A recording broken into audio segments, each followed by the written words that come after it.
Bila mempelajari bilangan bulat, kita akan temui 3 sifat operasi hitung, yaitu sifat komutatif, artinya pertukaran, dan sifat asosiatif atau pengelompokan, dan sifat distributif atau penyebaran.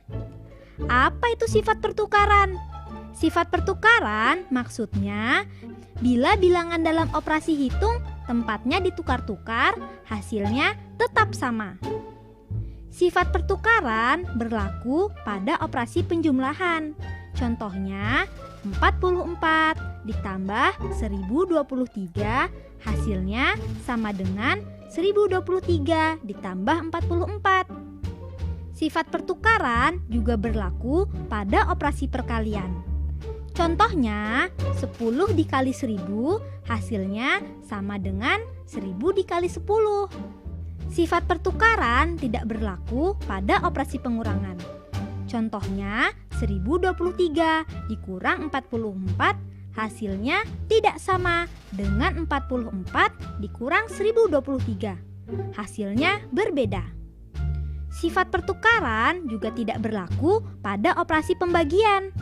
Contohnya 1000 dibagi 10 hasilnya tidak sama dengan 10 dibagi 1000. Hasilnya berbeda. Nah, sekarang apa itu sifat pengelompokan? Sifat pengelompokan maksudnya bila bilangan yang dikelompokkan dalam operasi hitung pasangannya diubah, hasilnya tetap sama. Sifat pengelompokan berlaku pada operasi penjumlahan. Contohnya, hasil penjumlahan 100 dengan 200 lalu dijumlahkan lagi dengan 50.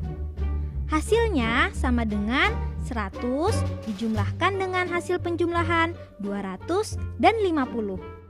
Sifat pengelompokan juga berlaku pada operasi perkalian. Contohnya, hasil perkalian 10 dengan 100 lalu dikalikan lagi dengan 2. Hasilnya sama dengan 10 dikalikan dengan hasil perkalian 100 dan 2. Sifat pengelompokan juga berlaku pada operasi perkalian. Contohnya, hasil dari pengurangan 200 dan 100 lalu dikurangi lagi dengan 50.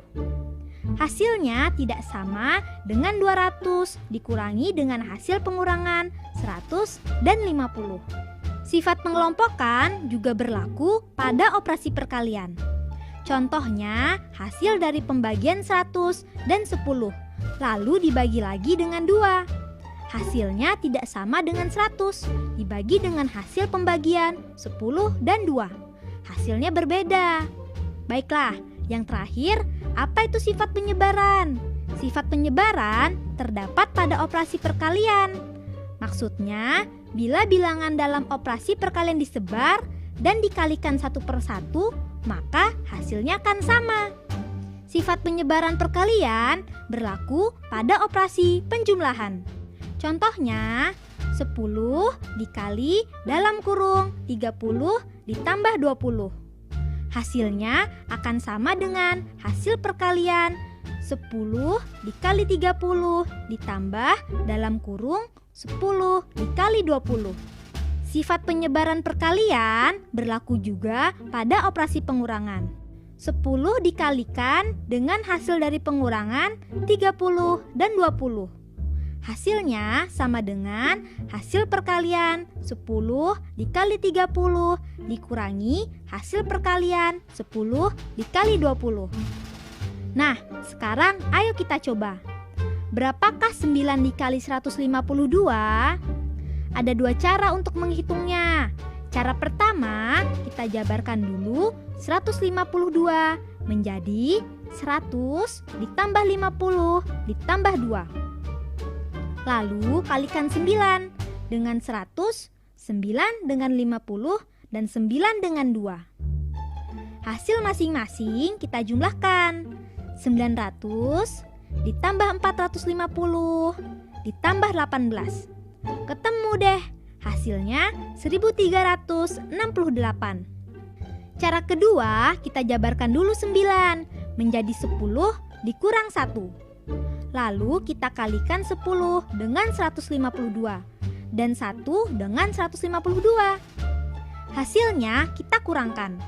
1520 dikurang 152. Ketemu deh, hasilnya 1368. Sama kan? Nah, sekarang ayo kita coba. Berapakah dalam kurung 9 dikali 89 dikurang 9 dikali 69? Cara cerdasnya begini. Angka 89 dan 69 yang tersebar kita temukan dulu, lalu dikurangkan. Baru hasil pengurangan itu kita kalikan dengan 9. Ketemu deh hasilnya, yaitu 180. Lebih cepat bukan? Nah, bagaimana? Mudah kan?